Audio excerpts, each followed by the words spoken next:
असल में वो ये नहीं जानता कि वो मर ही नहीं सकता, क्योंकि आत्मा अमर है, वो कभी मरती नहीं है। लेकिन हमें पता ही नहीं है कि हम आत्मा हैं, तो हम अपने आप को शरीर मान लेते हैं। और जब ये शरीर की मृत्यु होने वाली होती है तो हम ये समझ लेते हैं कि मैं मरने वाला हूँ।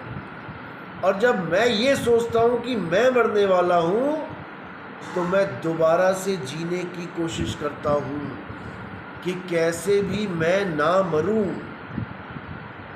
तो क्या हो जाता है, तो जहाँ आसा तहाँ वासा। मैं नहीं चाहता कि ये शरीर मरे, तो मुझे दोबारा ये शरीर दे दिया जाता है और दोबारा माँ के गर्भ में हमें जाना पड़ता है।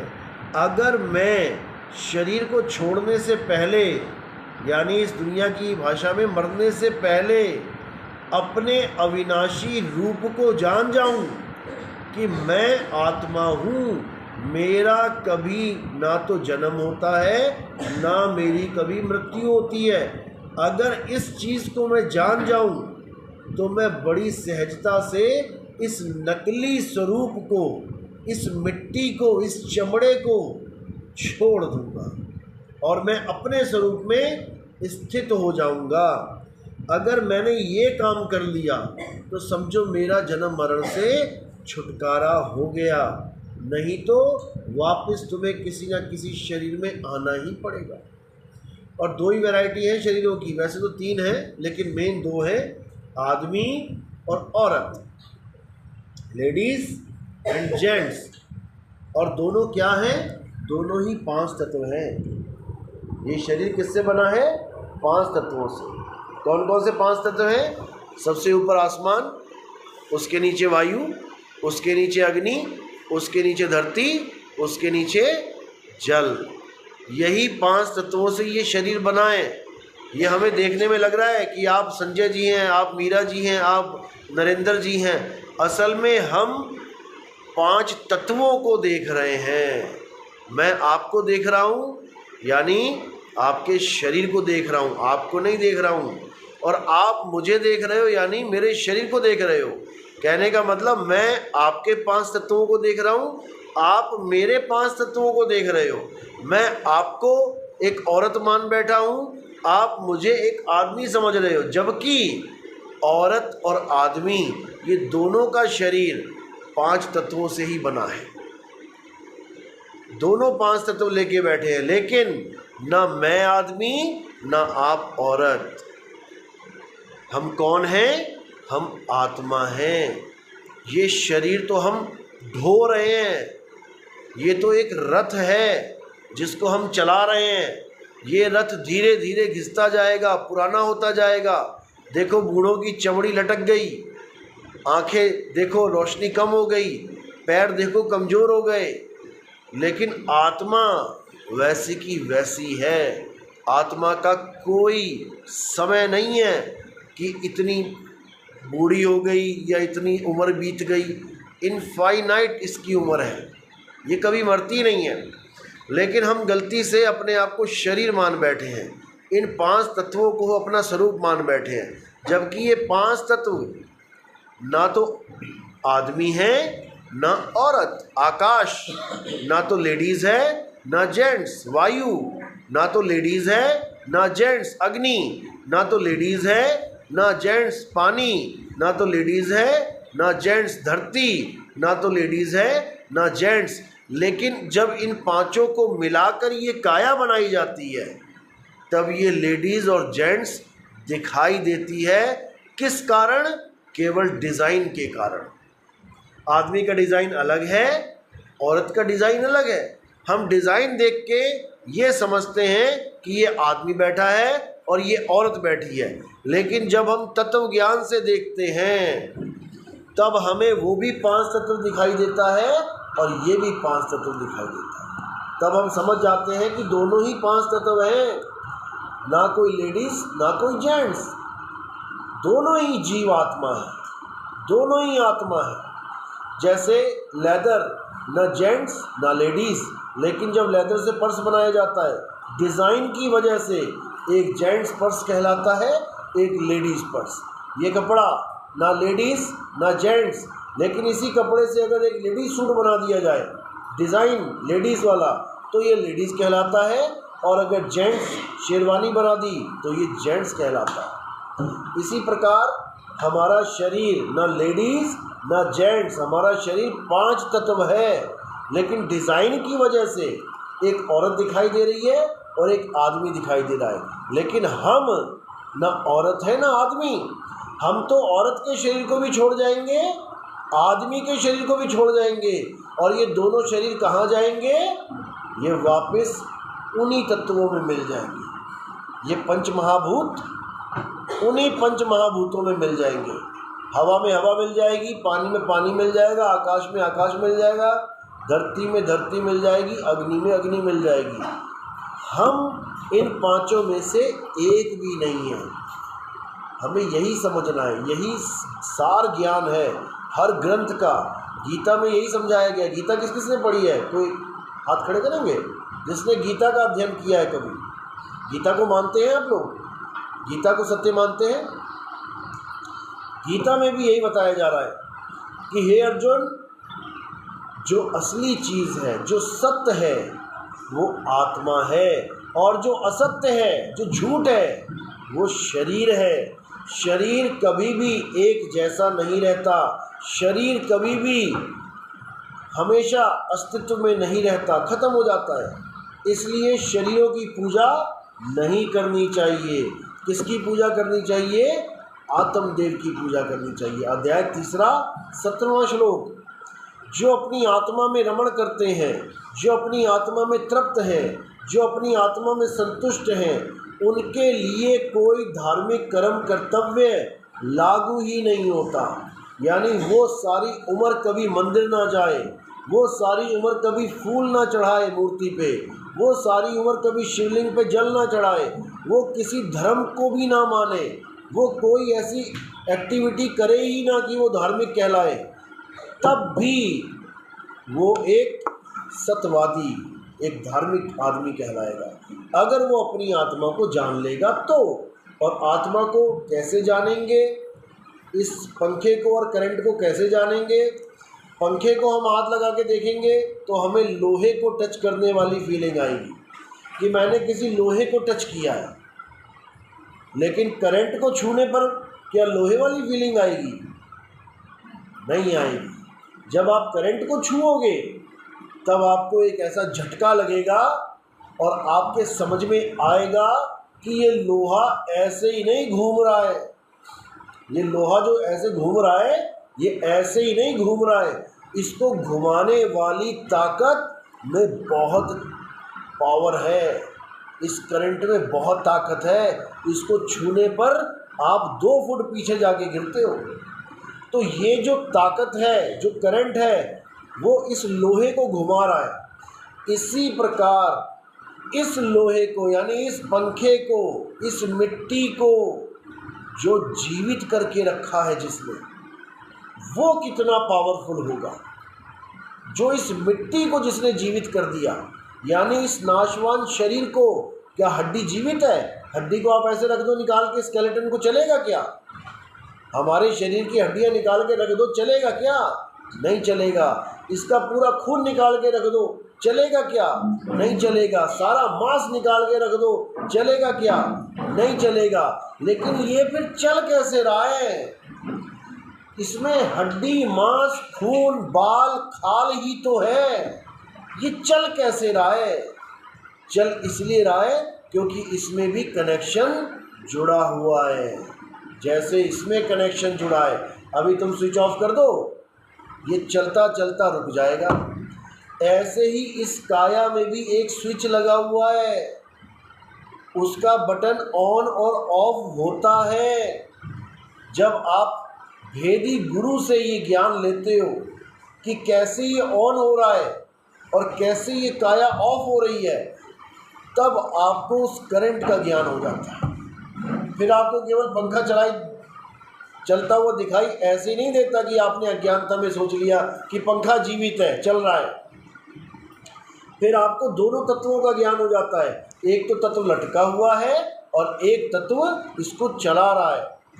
तो इसी प्रकार आपको यहाँ पर भी दोनों तत्वों का ज्ञान हो जाता है। एक तत्व जो काया बैठी हुई है और एक तत्व जो इसको चला रहा है।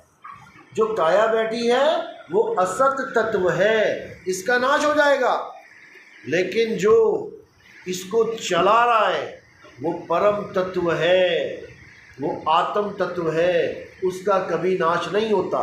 तो गीता में इस ज्ञान को प्राप्त करने के लिए कौन सा अध्याय बोला गया है? अध्याय में श्लोक, अध्याय 4 34वां श्लोक। उसमें क्या बताया गया?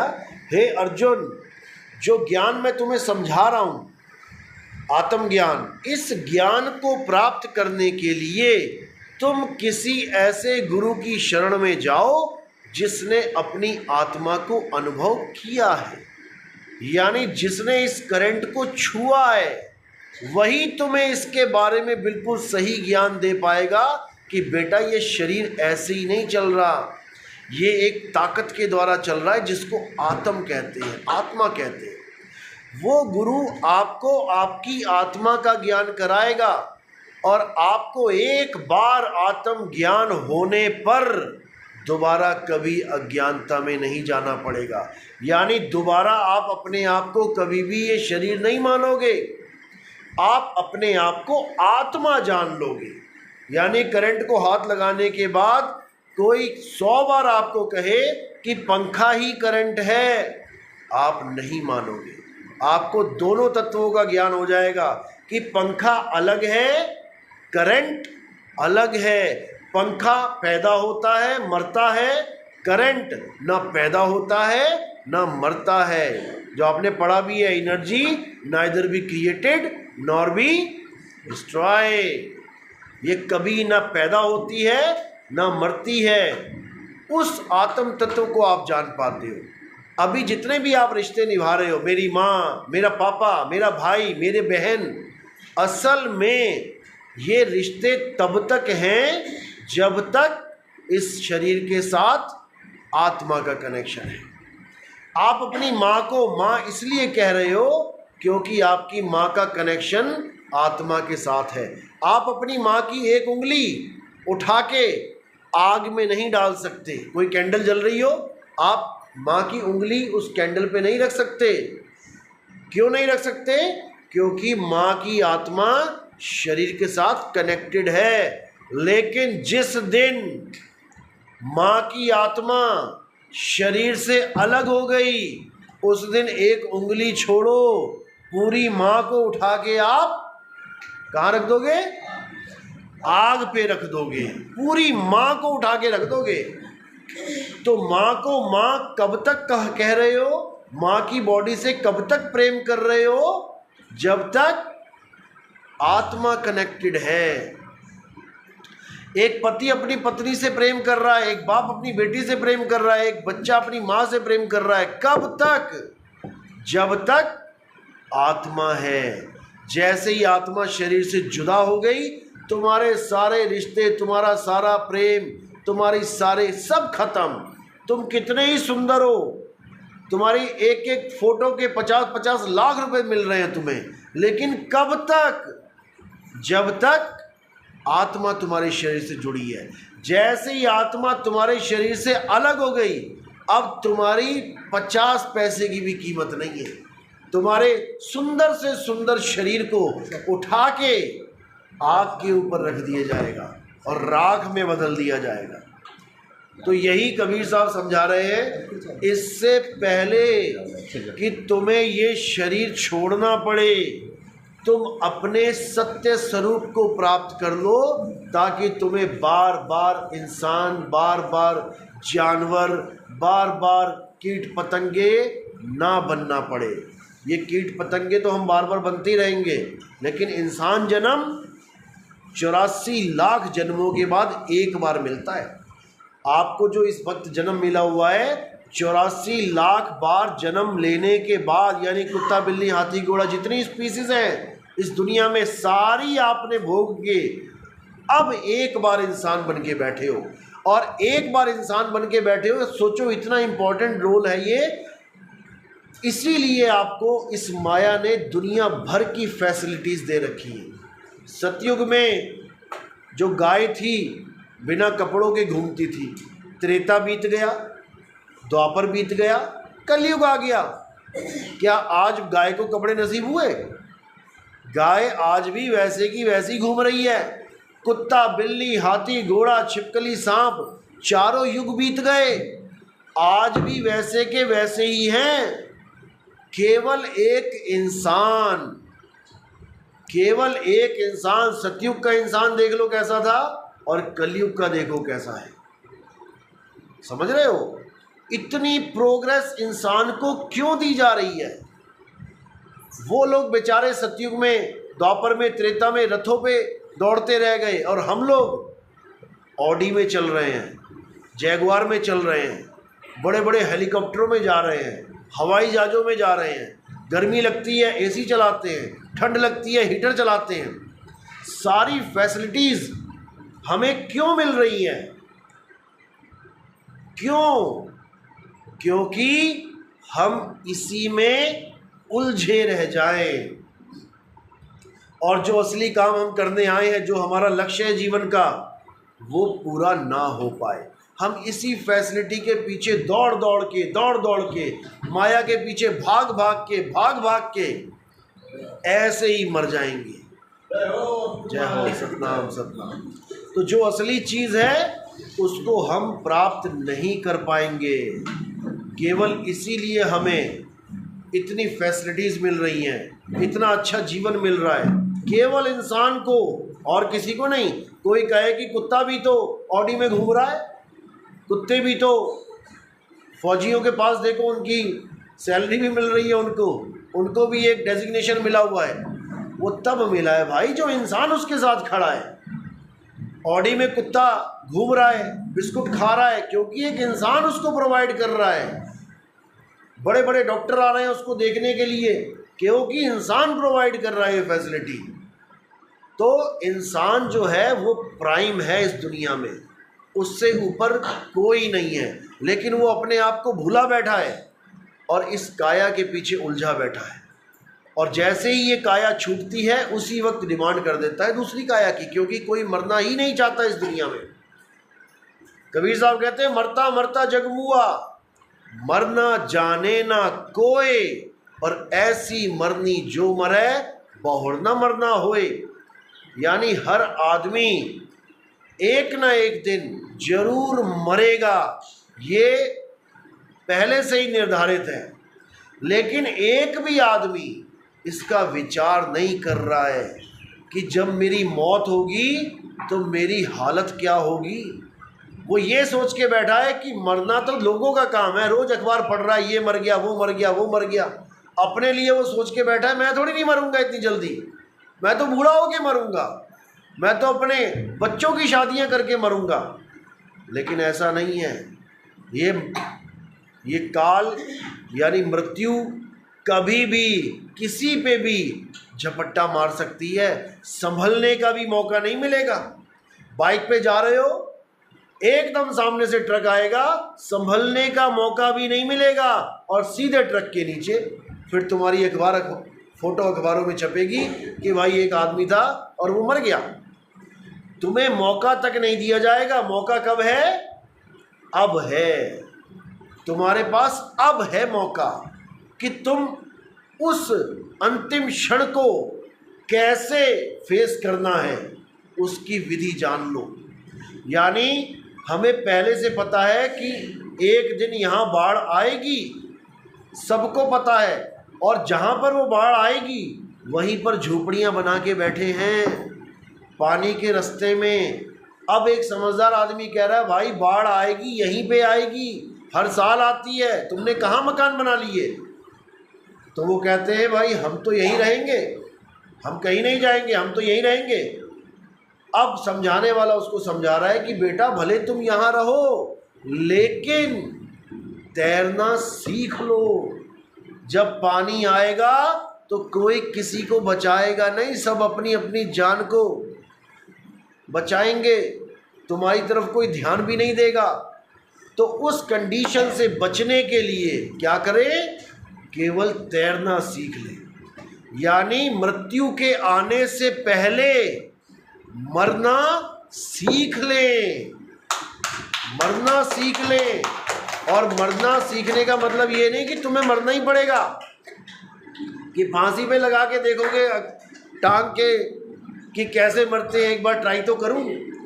ये वाला मरना नहीं है। वो मरने का मतलब होता है इस काया को छोड़ना। तो क्या तरीका है इस काया को छोड़ने का? पहले तो ये समझ लो, ये काया तुम नहीं हो, ये शरीर तुम नहीं हो। ये शरीर एक पिंजड़ा है, पिंजड़े में एक तोता है। तोता तुम हो, पिंजड़ा तुम नहीं हो। तोता पिंजड़े को छोड़ के उड़ेगा तो पिंजड़ा पड़ा रह जाएगा। तोता जब पिंजड़े को छोड़ के उड़ जाएगा तो ये पिंजड़ा बोल नहीं पाएगा। पिंजड़े में तोता है, तुम उसको बोलो मिठू, वो कहेगा मिठू। तुम कहोगे राम राम, वो कहेगा राम राम। कब तक? जब तक वो पिंजड़े में है। जैसे ही पिंजड़े से निकल गया, अब वो पिंजड़ा नहीं बोलेगा, ना मिठू आएगी आवाज़, ना राम आएगी आवाज़। इसी प्रकार ये पिंजड़ा है। इस पिंजड़े में हम दूसरे तोते से बात कर रहे हैं। एक तोता दूसरे तोते से बात कर रहा है, कैसे हो भाई साहब? सामने पिंजड़े में से आवाज़ आ रही है, बहुत अच्छा हूँ, आप बताओ कैसे है? मैं भी बहुत अच्छा हूँ। यानी तोता तोते से बात कर रहा है, लेकिन मुंह पिंजड़े का हिल रहा है। ये पिंजड़े का मुंह हिल रहा है तो ऐसा लग रहा है कि पिंजड़ा बात कर रहा है, लेकिन ये पिंजड़ा बात नहीं कर सकता। पिंजड़े में जो तोता बैठा है बात वो कर रहा है। और कब तक करेगा? जब तक वो इसको छोड़ के उड़ नहीं गया। तो जैसे ही तोता पिंजड़े को छोड़ के उड़ेगा, अब जो घर में तोते पाल रखे हैं उसके पिंजड़े में एक दरवाज़ा है। कभी किसी ने तोता पाला हो, पिंजड़े में एक दरवाज़ा होता है, उस दरवाजे को उठाया, तोते को डाला, दरवाजे को बंद कर दिया। कुछ खाना देना है, दरवाज़ा उठाया, खाना अंदर डाला, बंद कर दिया। केवल एक ही दरवाज़ा उस पिंजड़े में। अगर वो एक दरवाज़ा खुला रह जाए तो फिर तोता मिलेगा सुबह तक? वो उड़ जाएगा। अब इसी प्रकार ये जो पिंजड़ा है इसमें कितने दरवाजे हैं इसको समझ लो। कितने दरवाजे हैं इस पिंजड़े में? एक दरवाजा है। 9 दरवाजे हैं इसमें। कौन कौन से 9 दरवाजे?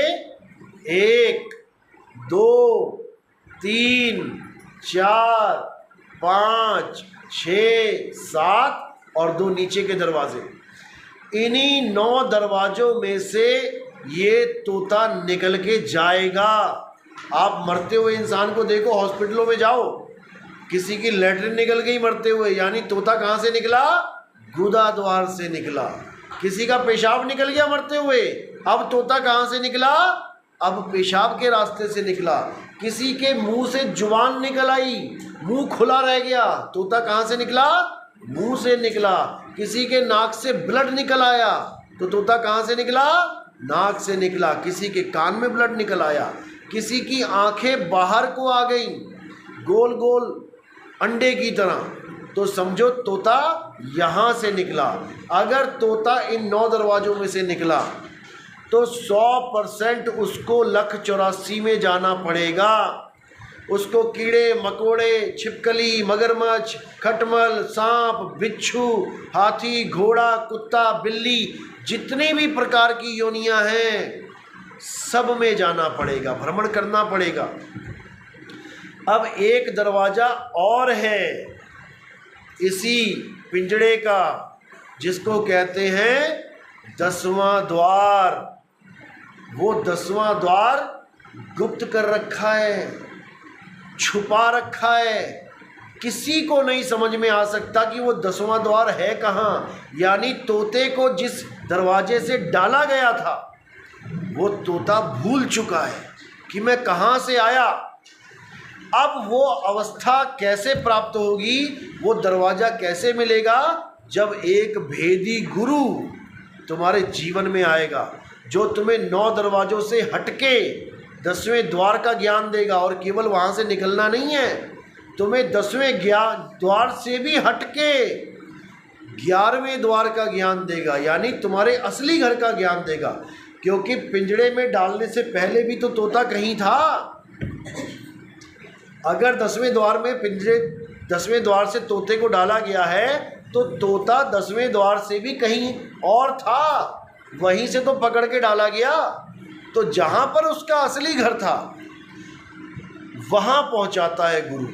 इन 10 द्वार से अलग जो असली घर है, जहाँ से आप आए हो, इस काया में जहाँ से आपने एंट्री करी है, जो आपका असली देश है, असली घर है, वहाँ का रास्ता बताता है गुरु। उसके बाद आप इस काया को हमेशा के लिए छोड़ देते हो और आप सीधे अपने परमात्मा के घर में, यानी अपने असली घर में जाकर स्थित हो जाते हो। उसके बाद ना कहीं आना ना कहीं जाना, आपे में आप समाना। उसके बाद तुम अपनी आत्मा में लीन हो जाते हो, स्थित प्रज्ञ हो जाते हो। उसके बाद तुम्हें कोई कुछ तुम्हारा बिगाड़